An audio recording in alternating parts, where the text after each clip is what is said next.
ছাত্ৰ ছাত্ৰীসকল এতিয়া তোমালোকৰ পৰিৱেশ পাঠ্যপুথিৰ পৃষ্ঠা নম্বৰ 16 লৈ লোৱা এতিয়া তাত থকা আমি যিমানবিলাক পাঠ ভিত্তিক প্ৰশ্ন আছে আজি সেইবিলাক আলোচনা কৰিম আৰু এই গোটেই প্ৰশ্নবিলাক মই তোমালোকক লিখি দিছো তোমালোকে মোৰ এই ভিডিওটো চাই এইবিলাক তোমালোকৰ বহিত লিখি পেলাবা বলা তেন্তে আমি এই প্ৰশ্নবিলাক চাওঁ এতিয়া চোৱা তোমালোকৰ আৰম্ভণিতে আমাক দিছে যে পৰিৱেশৰ জৈৱিক আৰু অজৈৱিক উপাদানবোৰ কি কি ইতিমধ্যে আমি এই কথাটো সুন্দৰভাৱে আলোচনা কৰিছো যে পৰিৱেশৰ জৈৱিক আৰু অজৈৱিক উপাদান কোনবিলাক আছিল তোমালোকে উত্তৰটো এনেকৈ ধৰে লিখিবা যে পৰিৱেশৰ জৈৱিক উপাদানবোৰ হ'ল উদ্ভিদ প্ৰাণী চৰাই-চিৰিকটি আৰু অণুজীৱ এইকেইটা হৈছে পৰিৱেশৰ জৈৱিক উপাদান আনহাতে পৰিৱেশৰ অজৈৱিক উপাদানবোৰ হ'ল বায়ু পানী মাটি পোহৰ তাপ নদী পৰ্বত পাহাৰ সাগৰ মহাসাগৰ ইত্যাদি এই প্ৰশ্নটোৰ উত্তৰ তোমালোকে এনেদৰে লিখিবা এতিয়া আমি খ নম্বৰ প্ৰশ্নটো চাওঁ খ নম্বৰ প্ৰশ্নটো আমাক সুধিছে যে উদ্ভিদক উৎপাদক বুলি কিয় কোৱা হয় ইতিমধ্যে তোমালোকক মই উদ্ভিদক কিয় উৎপাদক বুলি কোৱা হয় সেই কথাটো কৈছো যে তাৰ আনসাৰটো কেনেকুৱা ধৰণৰ হ'ব যে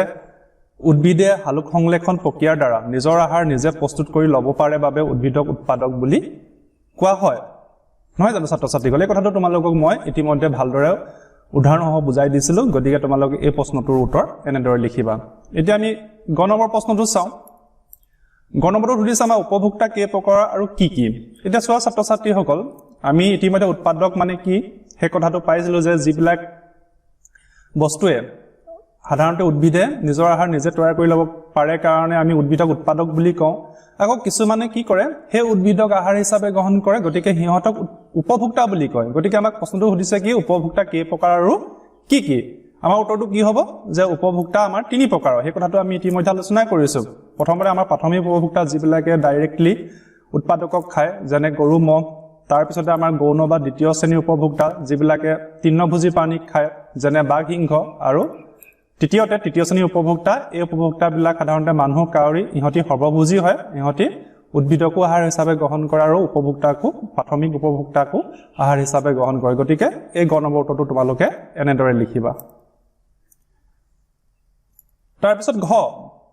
বিয়োজকে আমাক কেনেদৰে সহায় কৰে এতিয়া চোৱা আমি উৎপাদক উপভোক্তাৰ পিছত আমি এটা বস্তু পাইছিলো সেইটো হ'ল বিয়োজক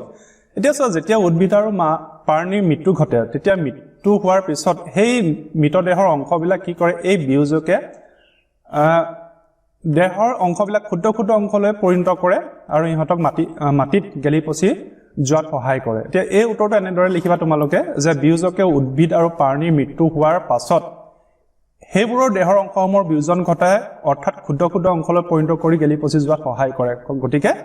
ঘ নম্বৰ আনসাৰটো হ'ব এইটো তাৰপিছত আমি উঙ চাওঁ উঙত আমাক কি সুধিছে তিনিটা পৰিস্থিতি তন্ত্ৰৰ নাম লিখা আমি পাঠটো পঢ়োঁতে আমি ভালেমান পৰিস্থিতি তন্ত্ৰ আমি উদাহৰণস্বৰূপে আলোচনা কৰিছিলো গতিকে মই তোমালোকক তিনিটা পৰিস্থিতি তন্ত্ৰৰ নাম ইয়াত লিখি দিছো তোমালোকে এইটো লিখি পেলাবা তিনিটা পৰিস্থিতি তন্ত্ৰৰ নাম হ'ল ঘাঁহনি পুখুৰী শস্য পথাৰ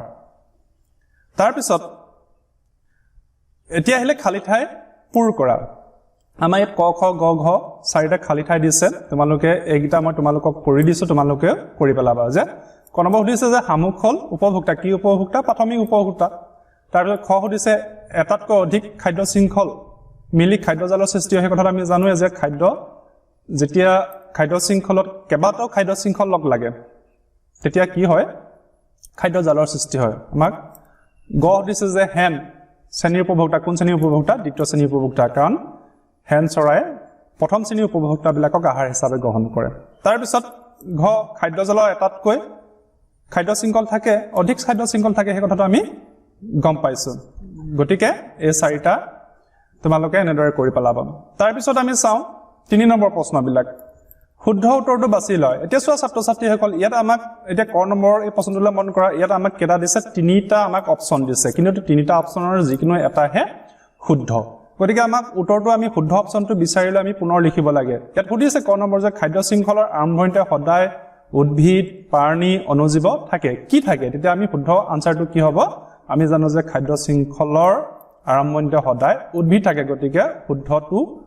হ'ব উদ্ভিদ গতিকে তোমালোকে এনেদৰে তোমালোকৰ বহিত লিখি পেলাবা তাৰপৰা খটো চোৱা বিয়োজকে উৎপাদকে উপভোক্তা খাদ্য প্ৰস্তুত কৰে কোনে খাদ্য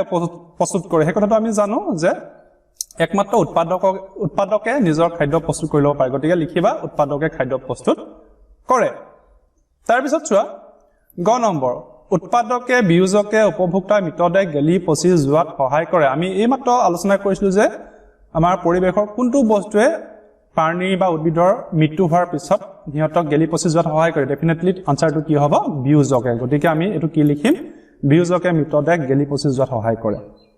তাৰ পিছত আমি পিছৰ 4 নম্বৰ প্ৰশ্নটো লাগব 4 নম্বৰ প্ৰশ্নটো আমাক খুদিছে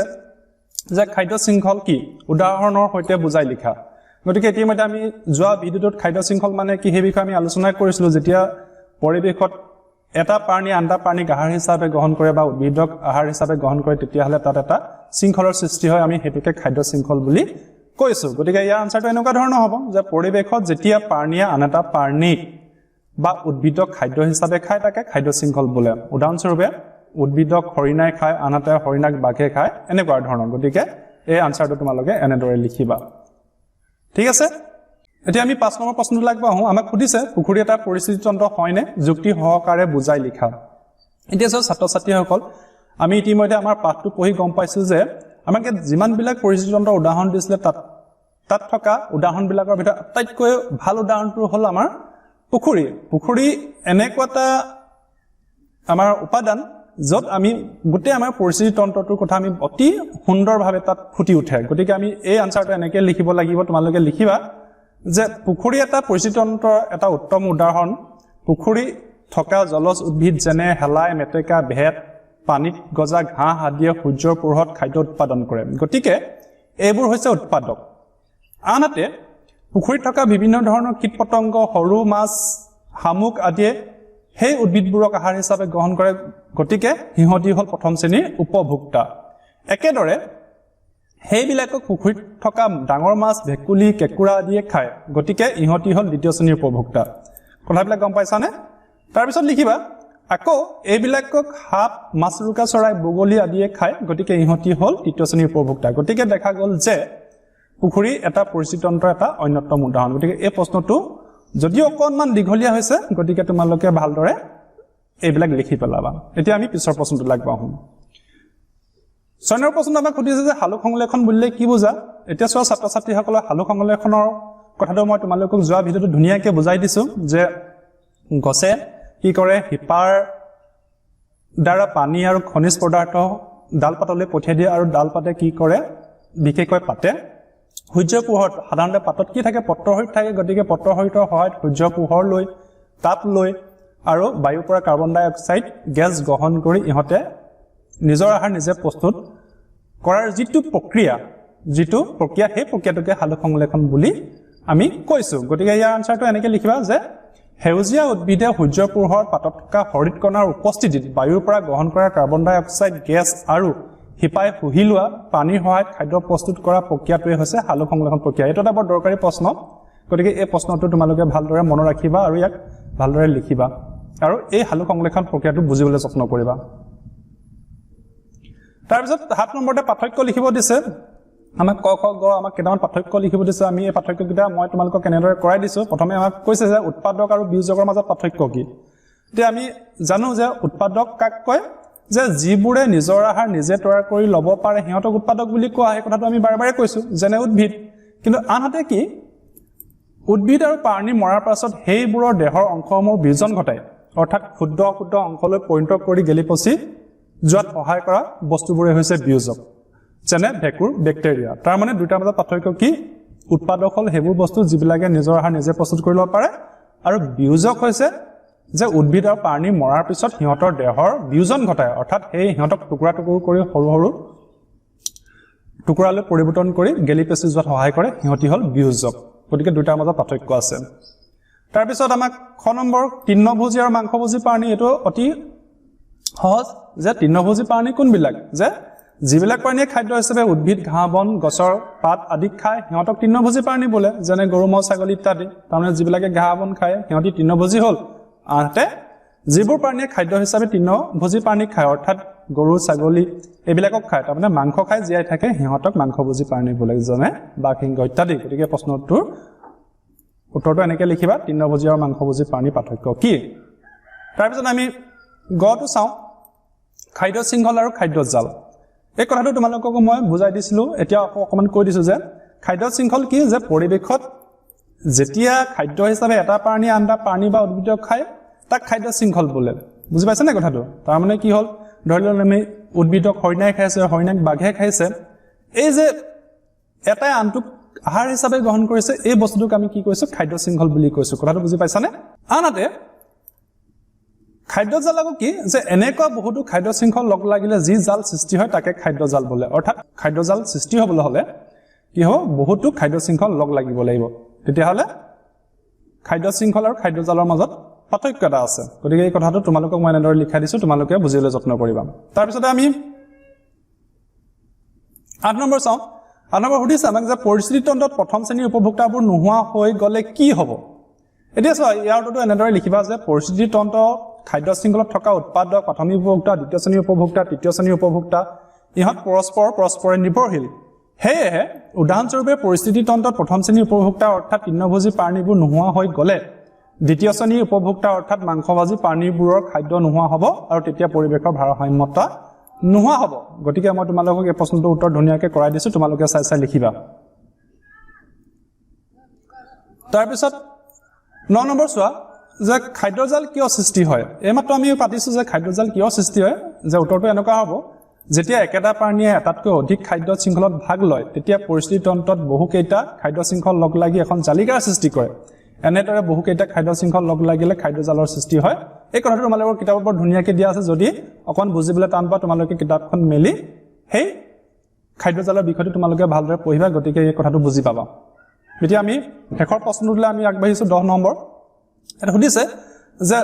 মাটিত পৰি থকা মৃত জীৱবোৰ গেলি পচি কিয় যায় এতিয়া চোৱা কিয় যায় কথাটো আমি ইতিমধ্যে আলোচনা কৰিছো যে যেতিয়া আমাৰ উত্তৰটো এনেকুৱা হৈছে মাটিত পৰি থকা মৃত জীৱবোৰ বেক্টেৰিয়া ভেকুৰ আৰু অন্যান্য অনুজীৱই বাহ লয় সেই কথা তোমালোকে নিশ্চয় জানা কিছুমান অনুজীৱ ইহঁতক খাদ্য হিচাপে গ্ৰহণ কৰে লগতে মৃত জীৱবোৰৰ দেহৰ অংশসমূহৰ বিজন ঘটায় অৰ্থাৎ ক্ষুদ্ৰ ক্ষুদ্ৰ অংশলৈ পৰিণত কৰি সেইবোৰ গেলি পচি যোৱাত সহায় কৰে অৰ্থাৎ কি কৰে যে কিয় গেলি পচি যায় এই বেক্টেৰিয়া আৰু ভেকুৰ বা অন্যান্য অনুজীৱই যেতিয়া এটা প্ৰাণী মৰে বা উদ্ভিদ মৰে সিহঁতৰ তাত বাহ লয় আৰু বাহ লোৱাৰ পিছত মানে কিছুমানে আহাৰ হিচাপে গ্ৰহণ কৰে আৰু কিছুমানে কি কৰে মৃত দেহৰ এই যিবিলাক অৱশিষ্ট আছে এই অৱশিষ্টবিলাকক সৰু সৰু টুকুৰালৈ পৰিণত কৰি মাটিৰ লগত মিহলাই দিয়ে এই কথাটো বুজি পালানে সেইকাৰণে আমাৰ কি হৈছে আমি মাটিত কিবা এটা বস্তু পেলাই দিয়াৰ পিছত কেইদিনমানৰ পিছত কি হয় ইহঁতি লাহে লাহে গেলি পচি মাটিৰ লগত মিহলি হৈ যায় গতিকে ছাত্ৰ ছাত্ৰীসকল এতিয়া মই তোমালোকৰ এই পাঠটোৰ যিমানখিনি প্ৰশ্ন আছিল তোমালোকক মই কৰাই দিলো তোমালোকে চাই কৰি ল'বা আৰু এটা কথা মই তোমালোকৰ সুবিধাৰ্থে এই প্ৰশ্ন উত্তৰবিলাকৰ PDF বনাই দিছো তোমালোকে PDFৰ লিংকটো মোৰ এই ভিডিও ডেসক্ৰিপচনত পাই যাবা গতিকে তোমালোকে PDF টো ডাউনলোড কৰি ল'ব পাৰিবা আৰু PDF টো চাই তোমালোকৰ বহিত এইবিলাক ধুনীয়াকৈ লিখি পেলাবা গতিকে আজি এই ভিডিওটো এখিনিতে সামৰিছো আশা কৰিছো মই কৰাই দিয়া তোমালোকৰ এই পাঠভিত্তিক প্ৰশ্নবিলাকে তোমালোকক উপকৃত কৰিব গতিকে তোমালোকে এইখিনি সুন্দৰভাৱে কৰি পেলাবা আৰু যদি কিবা বুজি নোপোৱা মোক কমেন্টত জনাবা গতিকে আজি ভিডিওটো এখিনিতে সামৰিছো ধন্যবাদ